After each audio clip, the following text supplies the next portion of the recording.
Solucionar. Bien, y ahora vamos con otro tema. Ustedes saben que este viernes se presentó en nuestro país una investigación regional sobre la interrelación y los vínculos entre la violencia sexual y la muerte de niñas y adolescentes en América Latina. Por este tema ya tenemos en estudio, está con nosotros en estudio Ana Lima, es abogada, fue durante 9 años jueza en materia penal y además es coordinadora de CLADEM, este Comité de América Latina y el Caribe para la Defensa de los Derechos de las Mujeres. Un gusto, Ana, que estés con nosotros. Muchas gracias, el gusto es mío. Gracias por recibirnos. Por favor, y apoyar ¿cómo es esta tema. investigación tan grande que se hizo en 12 países? ¿Qué apuntaban? La investigación se hizo en 12 países, sí. Quiero destacar que lo hicimos con el apoyo y con la participación muy activa del Fondo de Población de Naciones Unidas regional. Saben que hay uno regional, uno universal y uno nacional. Apuntamos a encontrar justamente eso, la interrelación entre la violencia sexual que sufren las niñas y las adolescentes y el impacto que eso tiene no solo a lo largo de sus vidas, sino lo que llamamos la violencia femicida.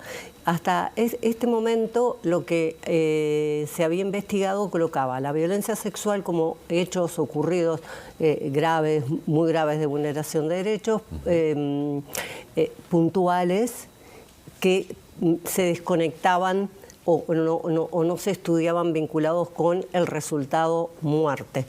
Nosotras lo que... ¿Qué antecedentes, digamos, había? Claro, como una antesala. Era visto como una antesala, pero no como parte de una línea continua. Utilizo esta palabra, en realidad es un continuum de violencia que se ejerce sobre las mujeres y que termina en femicidio, que es la expresión más cruel y más grave de la violencia contra mujeres, que es asesinarla. Pero aquí la violencia sexual entra en esa línea y entonces termina no necesariamente en muerte, pero sí que claramente propicia y crea un entorno ámbito, para que eso ocurra. Nosotros lo vinculamos con otros temas, violencia sexual, digamos, violencia femicida en el medio, y luego su interrelación con femicidios, muertes maternas, suicidios, y las dificultades, sobre todo las dificultades que tienen las niñas para acceder a la interrupción voluntaria del embarazo cuando quedan embarazadas, que siempre es resultado de violencia sexual. Entonces, están no relacionadas jerárquicamente, pero sí fuertemente interconectadas. Y el otro fenómeno que aparece es la desaparición de las mujeres. Y esa desaparición que puede terminar en muerte o desaparición o trata.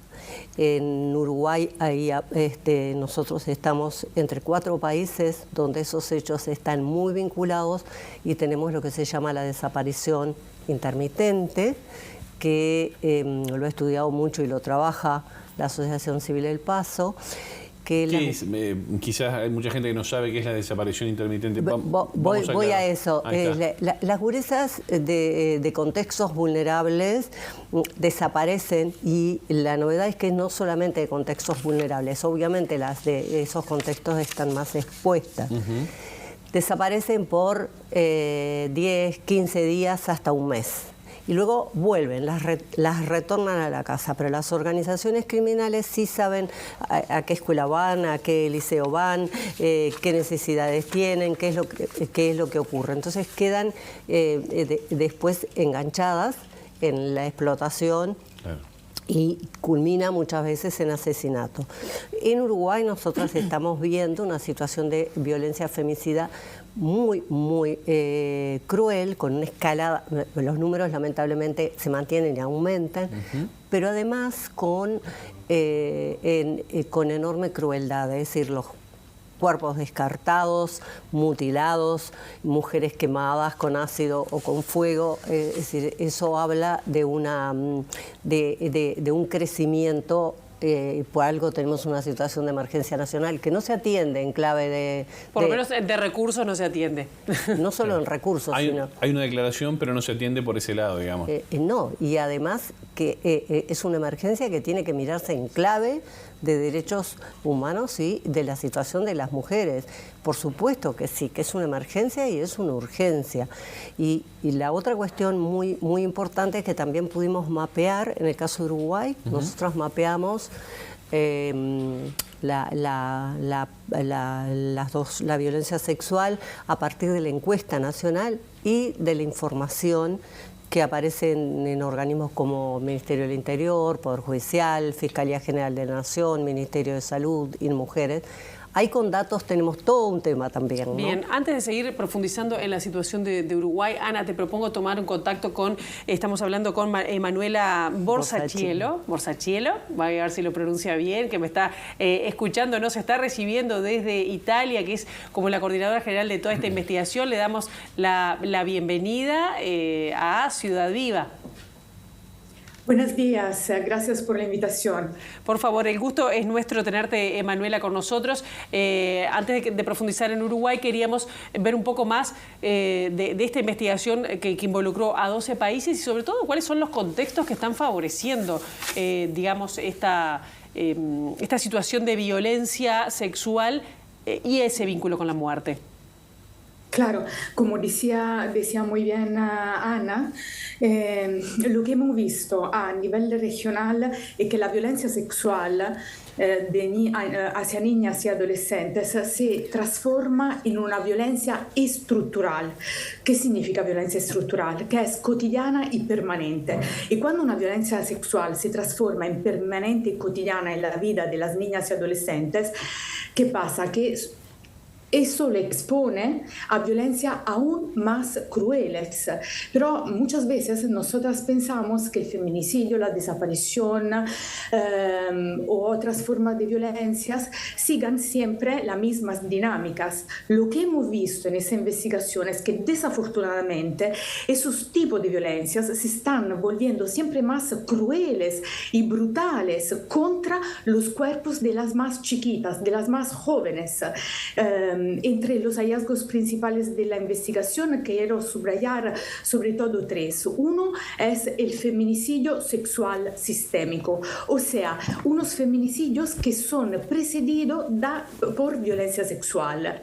Y además, lo que nos preocupa mucho es que no solo baja la edad de la víctima, sino también la edad del victimario. O sea, son siempre más jóvenes los hombres agresores de las niñas y adolescentes.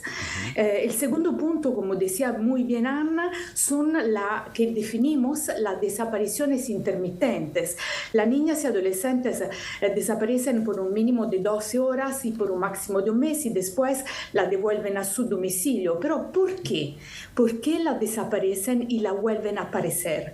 El problema es que la explotan y esclavizan sus cuerpos en el ámbito de una economía ilegal, por el tráfico de droga, pero no solo por eso. Y la novedad es que hemos encontrado esos nuevos fenómenos en países que antes no vivían eso, como por ejemplo Argentina, como por ejemplo Uruguay, Bolivia, Perú, no solo países centroamericanos, no solo México, donde yo vivo, y constantemente vimos y sufrimos este tipo de violencia. Y la tercera, entre comillas, novedad es el suicidio feminicida. O sea, el suicidio feminicida son suicidios de niñas y adolescentes que se suicidan porque ven el suicidio como la única vía de fuga respecto de la violencia sexual que sufren cotidianamente. Claro. Entonces, imagínense cuánto sufre una niña o un adolescente que sufre en su cotidianidad un continuum permanente de violencia. Muchas de ellas quedan embarazadas por la violencia sexual sufrida y entonces eligen entre comillas, suicidarse para salir de ese círculo de violencia. Hemos encontrado historias terribles.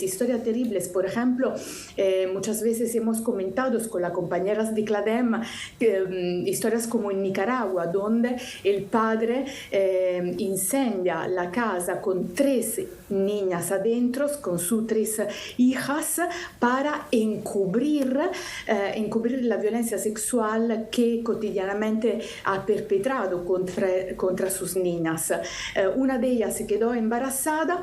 Para encubrir el embarazo infantil forzado de una de ellas, decide de quemar la casa. Afortunadamente se salva una de las 3 y se salva para contar sus historias. Esas historias no son una excepción, no son un estado de excepción en nuestra realidad latinoamericana y caribeña, para nada. Y el problema es que se están siempre más agudizando. Claro. Emanuela, lo que contás es realmente grave, preocupante, que va en sintonía con lo que está mostrando esta investigación, ¿no? Me quiero quedar con algo que vos señalabas recién, que este tipo de violencias están instaladas no solamente en víctimas, sino en victimarios y son cada vez más jóvenes. ¿Por qué se explica? ¿Cómo se explica este fenómeno?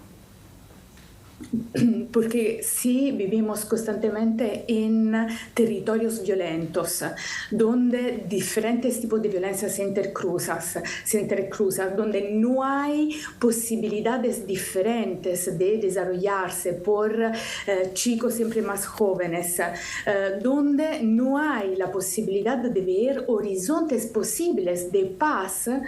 Entonces es claro, ¿no?, que esos chicos se involucran siempre más en tráficos de una economía ilegal, donde hay un modelo de desarrollo inigual. El problema no es la pobreza, el problema es la desigualdad social. No criminalizamos la pobreza porque, como bien decía Ana Lima antes, la violencia se está volviendo siempre más interclasista. ¿Eso qué significa? Que no toca solo una determinada clase social de escasos recursos, no, lo vemos que las niñas y adolescentes de todas las clases sociales pueden sufrir violencia y la pueden sufrir en todos los ámbitos, no solo en las familias, sino que en el ámbito escolar, sino también en las calles o en la casa.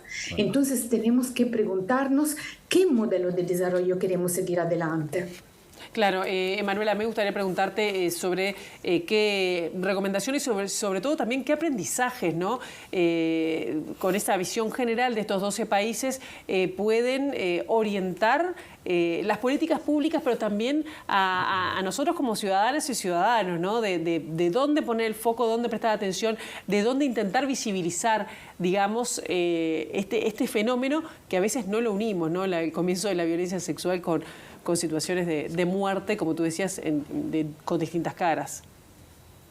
Claro, en el informe con las compañeras de CLADEM hemos escrito miles de recomendaciones, pero es necesario entender la violencia para atenderla. Siempre lo decimos, ¿no? Si no se entiende cómo se está reconfigurando, no la podemos atender. Pero una de las recomendaciones fundamentales es que lo que salva vidas, porque en el informe hemos hecho un mapeo, ¿no? Un mapeo de lo que ha funcionado hasta ahora, porque por suerte hay, y lo que no ha funcionado. Las barreras y las oportunidades de cambio. Entre las oportunidades de cambios, donde por allá van nuestras recomendaciones, es, por ejemplo, lo que salva vida, que es, son centros de atenciones integrales por la violencia feminicida. Las niñas y adolescentes no pueden ir lejos de su casa para ser atendidas. Tienen que encontrar cerca de su casa centros de atención integral donde saben que van allá y que quieren denunciar o no, eso no importa. Lo importante que es que encuentran un centro donde están atendidas de un punto de vista de salud, de un punto de vista psicológico, de un punto de vista de justicia, porque si quieren denunciar, tienen todos los instrumentos y la atención para hacerlo. Una atención territorial, gratuita, de calidad y no privatizada es fundamental para salvar vidas. Y también claramente si vemos que los agresores son siempre chicos más jóvenes, las políticas públicas tienen que orientarse por allá, porque el focus tiene que ser orientado hacia la sobreviviente de violencia, pero también hacia los agresores de violencia, por una atención que sea realmente integral y que puede cambiar todo el territorio. Bien, Emanuela Borsaquielo, muchísimas gracias por estos minutos para Ciudad Viva. Ahora vamos a analizar un poquito más el caso de Uruguay y recordarles además que, además de lo que estaban viendo ustedes, que es periodista, además doctora en Ciencias Políticas, ella colaboró con el Senado italiano para tipificar el delito de feminicidio. Así que, bueno, le agradecemos mucho este contacto desde a Emanuela desde el exterior y volvemos al caso de Uruguay. Sí, claro, claro. Y ya aprovecho para preguntarle a Ana, ¿qué datos ha aportado, datos concretos ha aportado Uruguay a esta investigación? Y dentro de esos datos, ¿hubo algunos que les llamara la atención?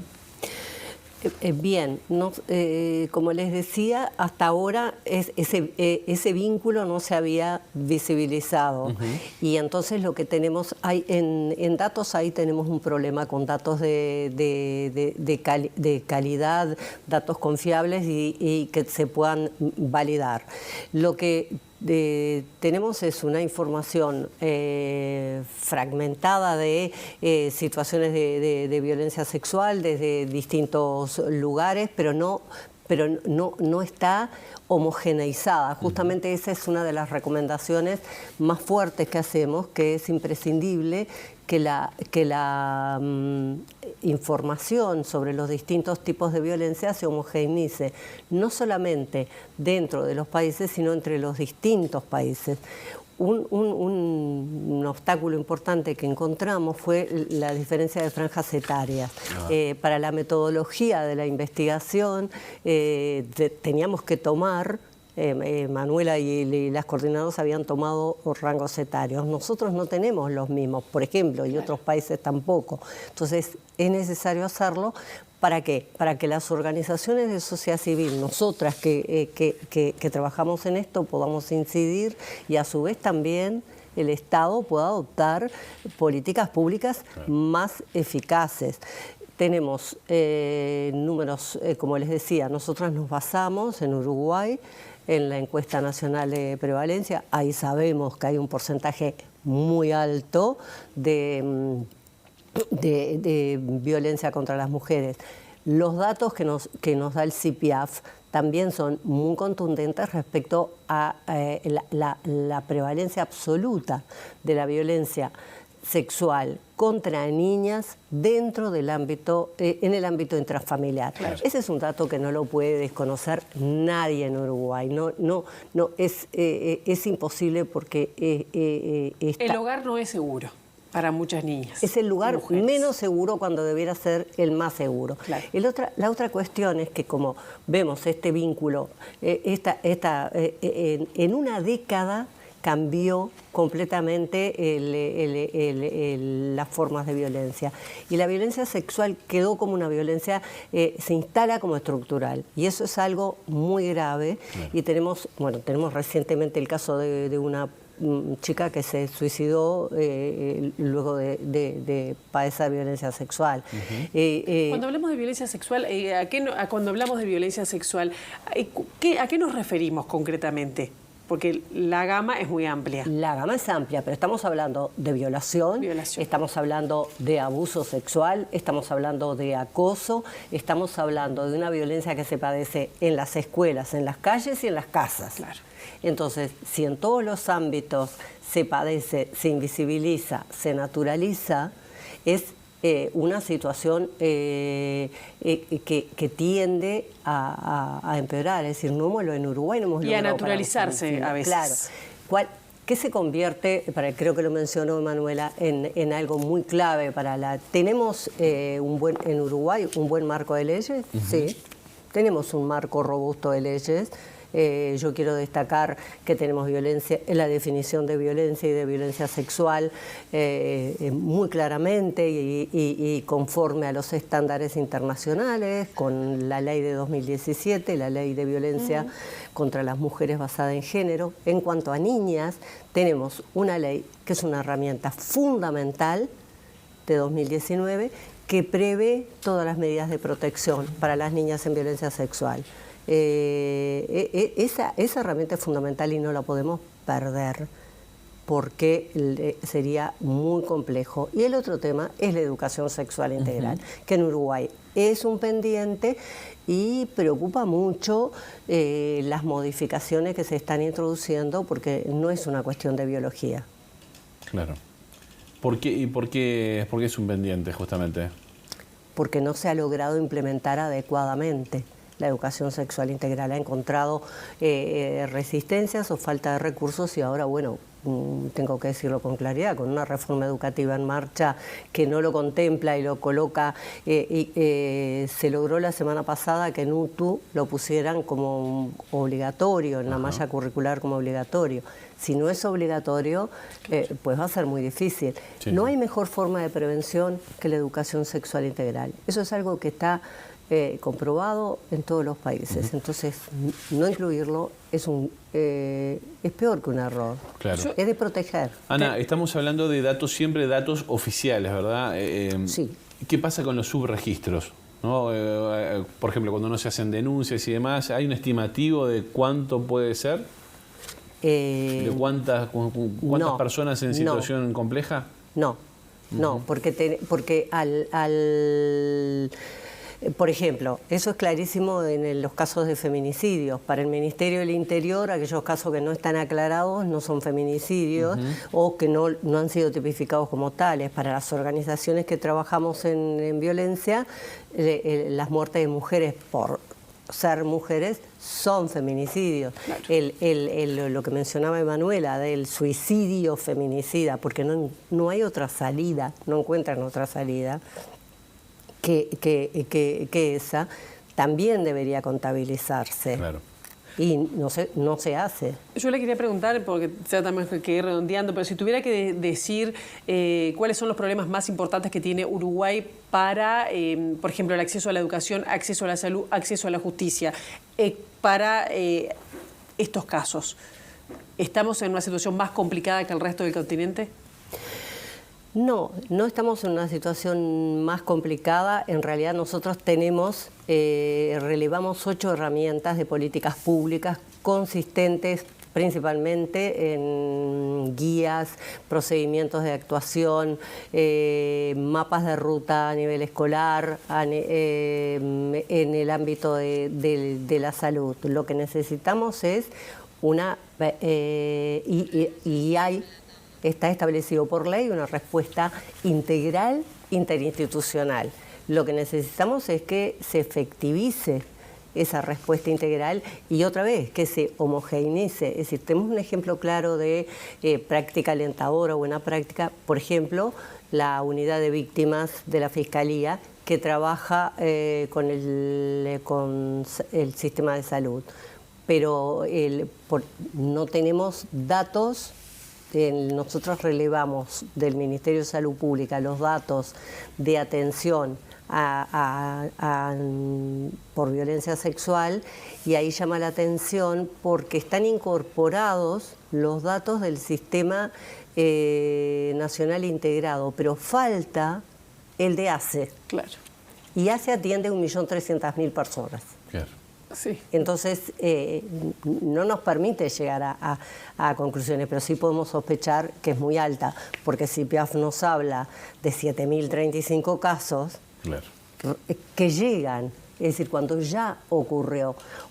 Dato que encontramos es cómo son las respuestas interinstitucionales e integrales que vienen sobre todo del sector justicia, sector social y salud. Y aparecen en una mayoría, creo que de un 70%, en casos de violencia sexual. pero el de prevención es un 15, es una cosita así en la, sí, en la gráfica. Y ahí es donde hay que trabajar. Sí, será importante la información. Tema que vamos a seguir, Ana, en cualquier momento, porque no termina acá y esa es una investigación muy interesante con más de 200 páginas, lo que pude alcanzar a leer, pero tiene más más tela para cortar. Tenemos que hacer alianzas fue muy interesante la presentación con las legisladoras, tenemos que seguir trabajando juntas. Sí. Muchas gracias por el apoyo de ustedes. Por favor, y quedamos a las órdenes. Gracias. Muy bien. ¿Hacemos una pausa nosotros?